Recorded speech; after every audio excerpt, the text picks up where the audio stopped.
Selamat datang di channel BH Korslet.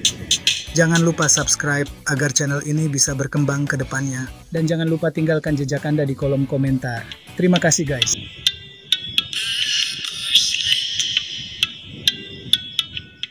Bab 25, Like. Sekarang mereka memandang Qi Fei, yang mereka temui pertama kali hari ini, seolah-olah mereka sedang melihat dewa kekayaan. Namun, untuk berjaga-jaga, seseorang masih bertanya pada Qi Fei. Tuan Qi, kami memiliki terlalu banyak gumpalan tanah merah di desa Lihua. Berapa banyak yang Anda butuhkan?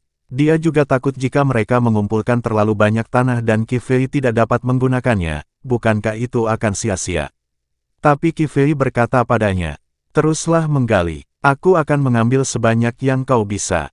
Bagi dia yang membutuhkan besi, itu akan lebih dari cukup meskipun dia menambang seluruh tambang besinya.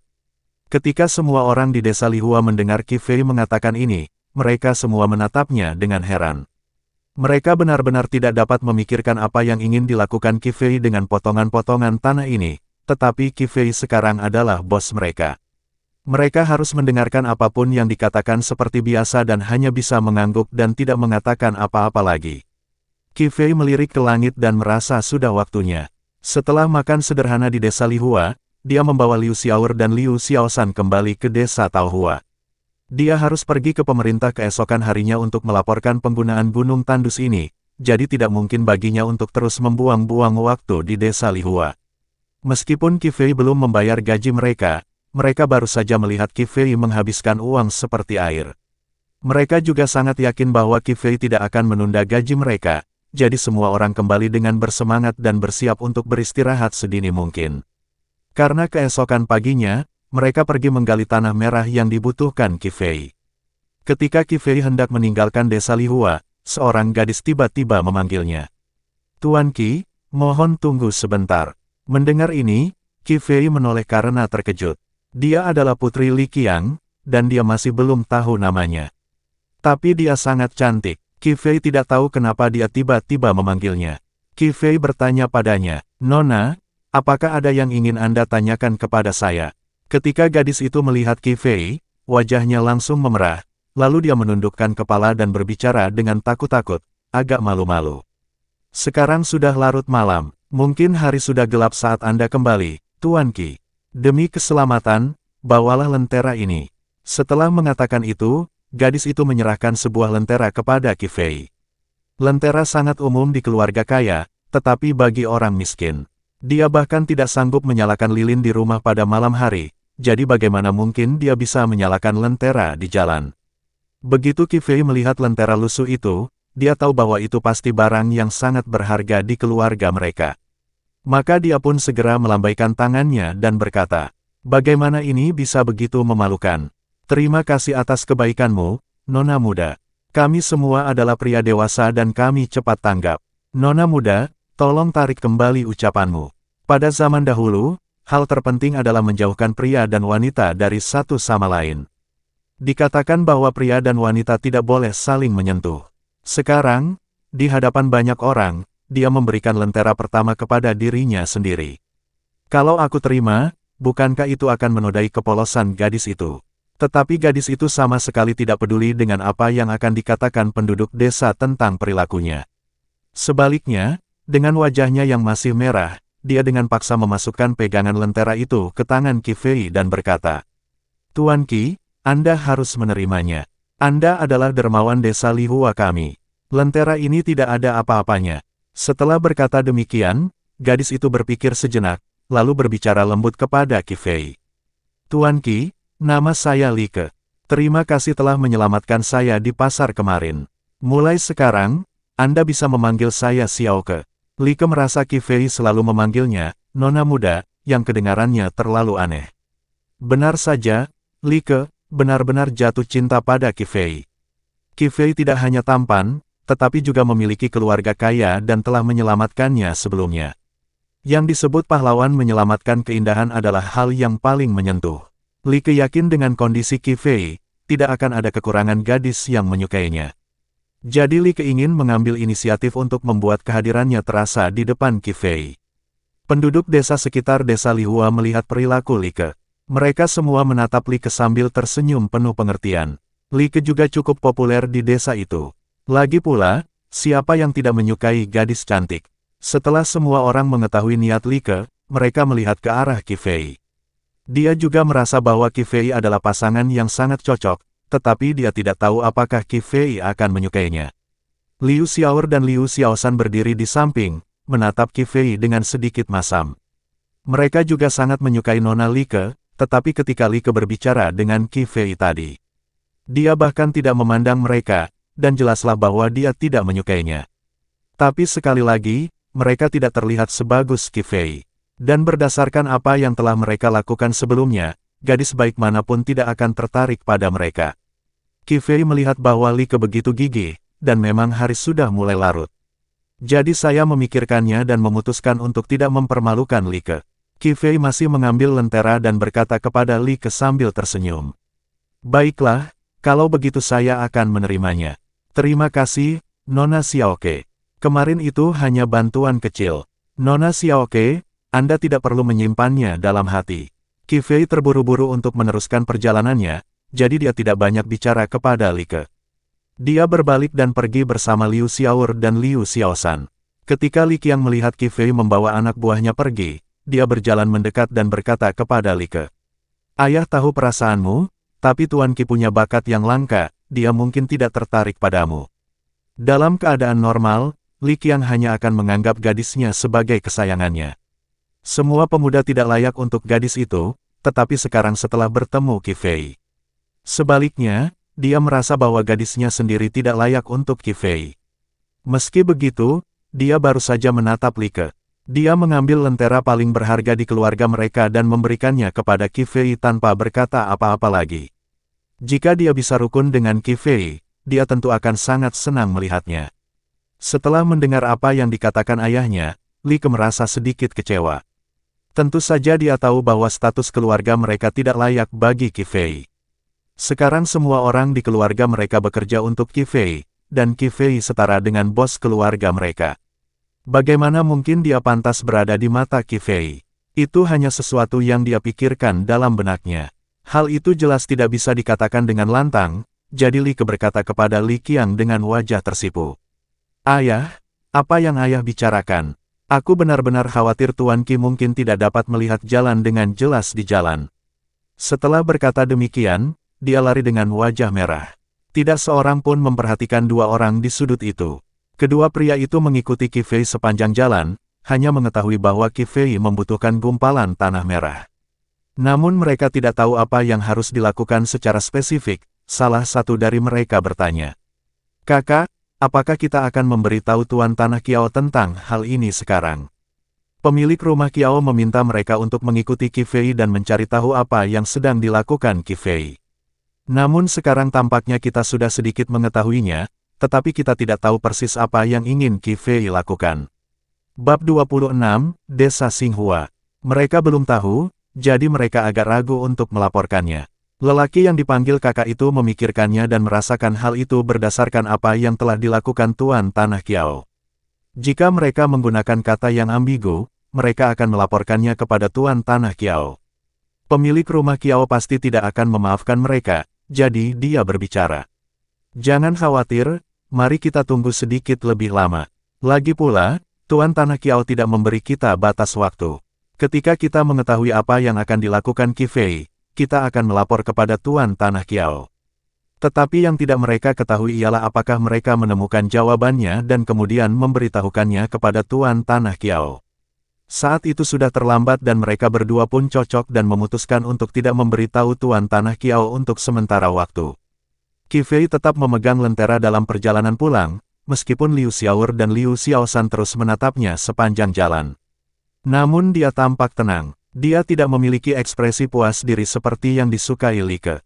Liu Xiaoshan mau tidak mau berkata kepada Qi Fei, Kakak, Nona Li Ke itu pasti menyukaimu. Liu Xiaoer juga berkata, Ya, saudaraku, bagaimana menurutmu tentang Nona Li Ke? Menurutku dia sangat cantik. Aku belum pernah melihat gadis secantik itu sebelumnya.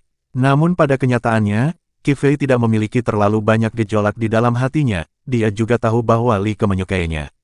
Namun cinta adalah tentang persetujuan bersama. Saat itu, yang ada di pikirannya hanyalah bagaimana cara bertahan hidup dari bencana kelaparan ini dan bagaimana memanfaatkan tambang besi sebaik-baiknya.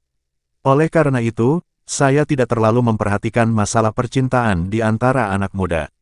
Setelah mendengar Liu Xiaoer dan Liu Xiaoshan mengajukan pertanyaan kepadanya, Qi Fei hanya berkata kepada mereka, "Baiklah, tidak perlu mengatakan apa-apa lagi. Nona Li Ke hanya khawatir aku tidak akan bisa melihat dengan jelas saat kembali, jadi dia memberikan lentera ini kepadaku. Liu Xiaoer, kau harus mengembalikan lentera ini kepada Nona Li Ke besok." Qi Fei tahu bahwa keluarga Li Ke tidak terlalu kaya.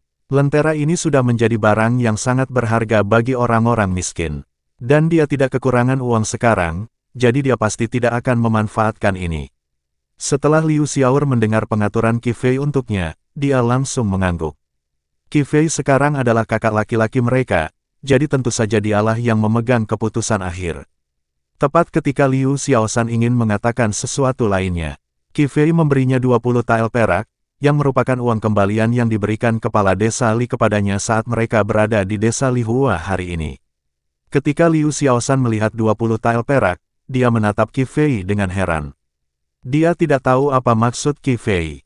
Qi Fei berkata padanya, "Meskipun aku tahu bahwa fokusnya adalah desa Lihua, tidak mungkin untuk tidak membeli makanan. Ambil 20 tael perak ini dan pergi ke desa Xinghua untuk membeli makanan besok." Desa Xinghua adalah desa yang jauh dari desa Taohua mereka, tetapi letak geografisnya memang sangat bagus. Letaknya di sebelah sungai, begitulah pikir Qi Fei, meskipun daerah Taohua mereka yang berjarak 100 mil telah menderita kekeringan selama 3 tahun berturut-turut.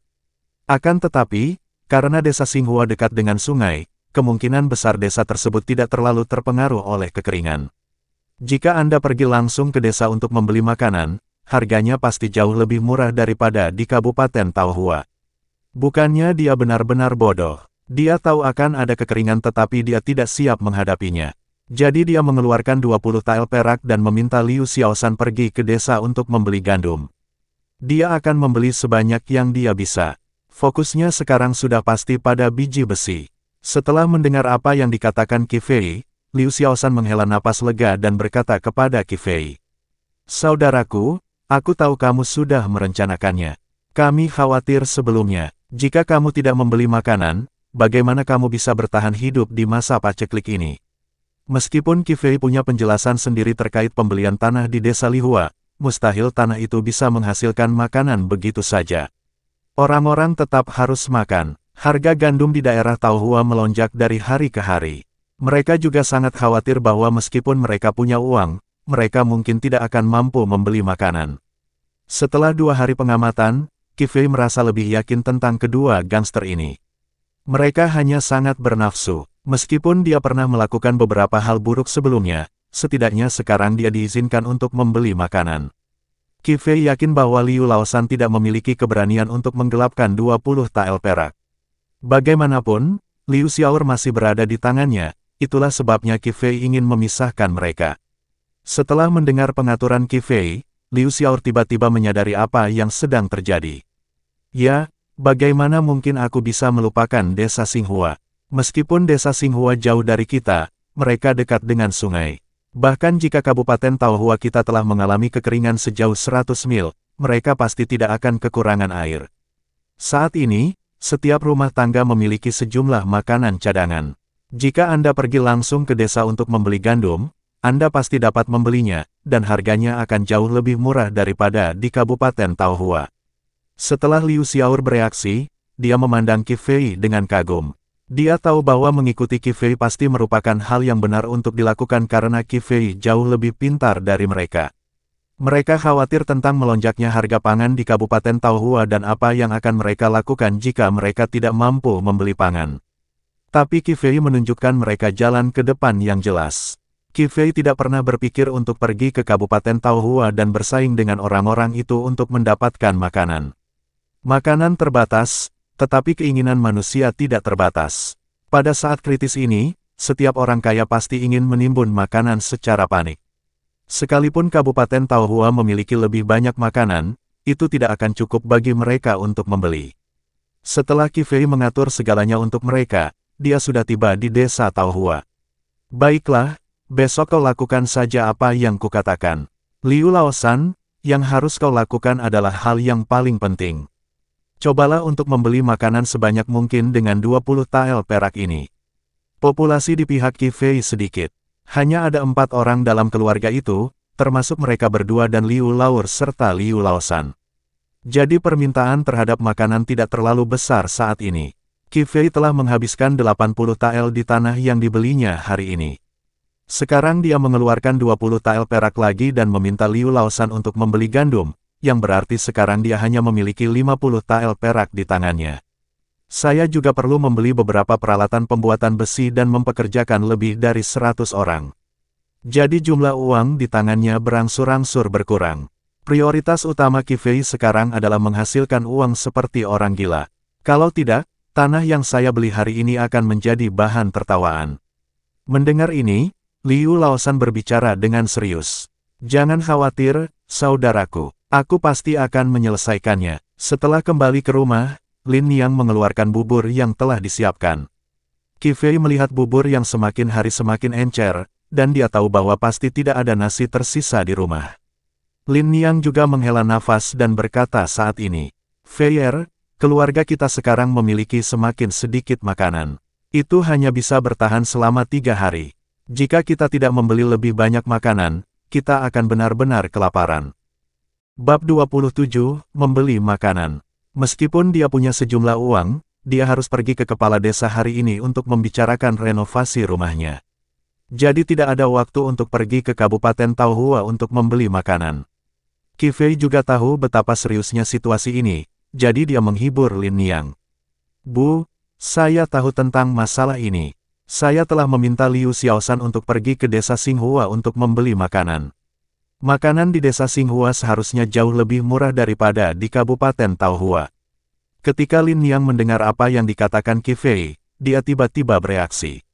Ya, dia selalu ingin pergi ke Kabupaten Taohua untuk membeli gandum, tetapi dia tidak pernah berpikir untuk membeli gandum di desa Xinghua. Dia juga akrab dengan situasi desa Xinghua, yang berada di sebelah sungai. Dia pikir dampak bencana itu tidak begitu besar. Lin Niang menatap Qi Fei dengan kagum dan berkata, Fei, kamu sudah benar-benar dewasa sekarang. Sepertinya ibu tidak perlu terlalu khawatir tentang masalah ini. Tetapi jika kamu membiarkan Liu Xiaoshan pergi, apakah kamu tidak takut dia akan mengambil uang itu dan melarikan diri? Lin Niang juga tahu orang macam apa Liu Xiaoshan itu. Dia saat itu sedang bergaul dengan Wang Sanlai, jadi bagaimana dia bisa menjadi orang baik? Qi Fei juga tahu bahwa meskipun kedua orang itu sekarang mengakuinya sebagai kakak tertua mereka, dia belum sepenuhnya menerima mereka. Kali ini adalah ujian baginya. Kata Qi Fei, Liu Xiaoshan dan Liu Xiaor adalah saudara angkat. Liu Xiaor masih di sini dan tidak akan melarikan diri. Hal yang paling penting adalah bahwa Qi Fei telah memberi mereka 50 tael perak. Jadi mereka tidak kekurangan uang saat ini. Dan bukan seseorang yang serakah akan uang seperti Jiang Yong. Setiap kali kedua orang ini merampok uang untuk Jiang Yong tidak pernah menawarkan untuk membagi sebagian keuntungannya dengan mereka. Tetapi kenyataan bahwa mereka dapat terus tinggal bersama Jiang Yong dalam waktu lama sudah cukup membuktikan bahwa mereka bukanlah orang yang serakah. Ini juga alasan mengapa Qi Fei dapat dengan aman menyerahkan uang itu kepada Liu Xiaoshan. Namun setelah mengatakan begitu banyak, kita masih harus melihat bagaimana Liu Xiaoshan sendiri melakukannya. Kali ini, bisa saja dianggap sebagai ujian baginya. Setelah selesai berbicara, Lin Niang bertanya pada Qi Fei dengan khawatir. Fei, berapa banyak tanah yang kamu beli di desa Lihua kali ini? Tanah di desa Lihua tidak dapat ditanami tanaman apapun. Menurut ibu, tanah di desa Lihua sama sekali tidak layak dibeli. Qi Fei tahu bahwa Lin Niang memiliki beberapa kesalahpahaman tentangnya. Bagaimanapun, dia adalah ibunya. Jadi bagaimana mungkin dia menyembunyikan hal seperti itu darinya? Jadi Qi Fei langsung saja memberitahu rencananya. Ketika Lin Niang mendengar apa yang dikatakan Qi Fei, dia menutup mulutnya karena terkejut. Fei, apa yang kau katakan? Apakah kau berbicara tentang desa Lihua? Meskipun dia belum pernah melihat biji besi, dia tahu betapa tingginya harga besi di dinasti Longteng. Kalau benar-benar ada tambang besi, mereka akan mengambilnya sendiri. Manfaat yang dihasilkan saat itu akan tak terukur. Qi Fei mengangguk dan berkata, "Ibu, benar sekali. Aku pergi ke desa Lihua hari ini hanya untuk memastikan apakah itu tambang besi. Sekarang aku bisa menjamin bahwa tambang besi di desa Lihua memang sangat besar dan tidak terlalu dalam. Tambang itu bisa digali seluruhnya dengan tenaga manusia." Lin Liang masih tidak bisa bereaksi pada saat ini. Mereka hanya penduduk desa biasa. Kapan saya bisa terlibat dengan tambang besi ini? Tapi sekarang Qi Fei mengatakan bahwa desa Lihua, hanya dia yang bisa mengenalinya. Dengan cara ini, jika tambang besi itu benar-benar digali, keuntungan besar dapat diperoleh hanya dengan menjual besinya. Memikirkan hal ini, Lin Liang bertanya pada Qi Fei dengan bingung. Jika itu biji besi, mengapa tidak ada yang mengenalinya? Ada bengkel pandai besi di kota. Sekalipun Anda orang yang paling bodoh sekalipun, mustahil Anda tidak mengenal besi. Qi Fei mendengar ini dan berkata sambil tersenyum. Bu, itu biji besi. Biji besi itu perlu dilebur untuk menjadi besi. Saat ini biji besi itu masih dalam bentuk aslinya, jadi orang lain tentu tidak bisa mengenalinya. Setelah mendengar penjelasan Qi Fei, Lin Liang menyadari bahwa besi itu tidak seperti itu saat pertama kali digali. Masih perlu dilebur. Tak mengherankan jika hal itu belum ditemukan selama bertahun-tahun. Namun kemudian, Lin Liang berkata dengan cemas. Tapi kita hanya orang biasa. Kalau masalah tambang besi ini diketahui orang lain, kita pasti tidak akan bisa menjaganya. Meskipun Lin Liang hanya seorang penduduk desa, dia tetap tahu betapa berbahayanya dunia ini. Selain itu, dinasti Longteng sekarang sedang kacau, banyak hukum yang tidak berjalan sebagaimana mestinya, dan banyak bandit di pegunungan. Kekuatan semua pihak jauh melampaui kekuatan mereka. Karena Qi Fei sudah tahu tentang tambang besi ini, mustahil baginya untuk tidak mengambil tindakan apapun. Suatu ketika dia menggali biji besi dan memurnikannya menjadi besi. Hal ini pasti membuat khawatir sebagian orang yang berniat jahat, dan manfaatnya yang besar akan membuat mereka turut campur dalam masalah ini. Karena itulah Qi Fei mempekerjakan penduduk desa Lihua. Ia berencana membangun kekuatannya sendiri untuk melawan orang-orang jahat di luar.